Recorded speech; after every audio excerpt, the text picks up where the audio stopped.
while AI has the potential to revolutionize education, we must also be aware of the privacy and bias issues that can arise when we are sharing student information with AI systems.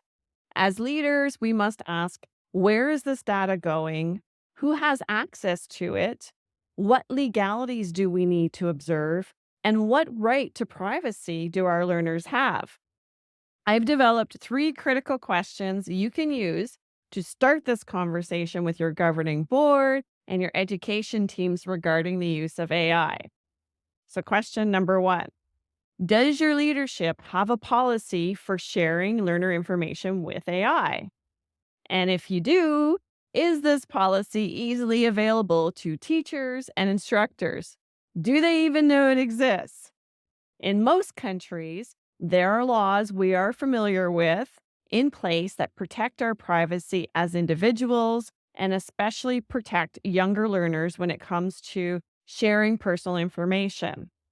Many teachers and school administrators do not realize that when we input information into any technology hosted by a third party, whether it be a Google search engine or Chat GPT, that data is collected and is now part of that engine's greater knowledge set. And let's be clear, these engines are not a public library. This data is owned by a third party for profit corporation whose primary reason for existing is to make money. And although these new AI tools are almost initially and brilliantly gifted to us, there is always a cost. So, whether it be a future subscription fee or the advancement of knowledge about us for commercial purposes, the goal is to have us either reaching into our wallets or relinquishing extraordinary levels of personal privacy into systems that are more sophisticated than anything we have ever seen or experienced in our lifetimes.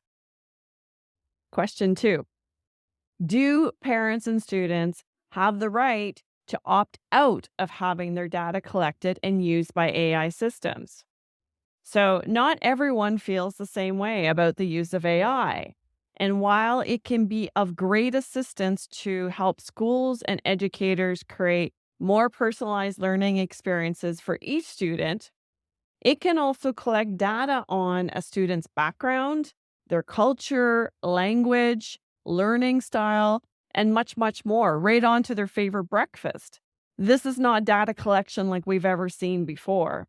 And again, while this information can be incredibly useful in creating customized learning experiences, it also raises some huge concerns about who owns this data, who has access to it, and the various nefarious ways it could be used.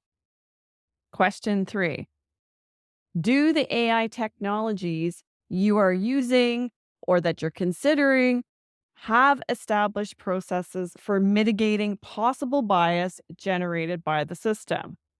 So we're now seeing issues where AI systems programmed to analyze a student's language, gender, background, and culture can make incorrect assumptions about that student's abilities or their interests based on existing stereotypes.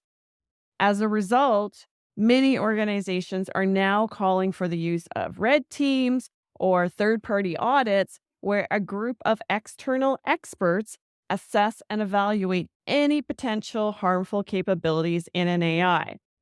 So, whether you're a techie or a non techie, or just fed up with keeping up with the new technologies related to schools, just remember you don't need to understand how all of this works. You just need to know the right questions to ask your new AI tech companies on how they are mitigating bias and make sure they can produce an answer that is acceptable to you. Can they back it up?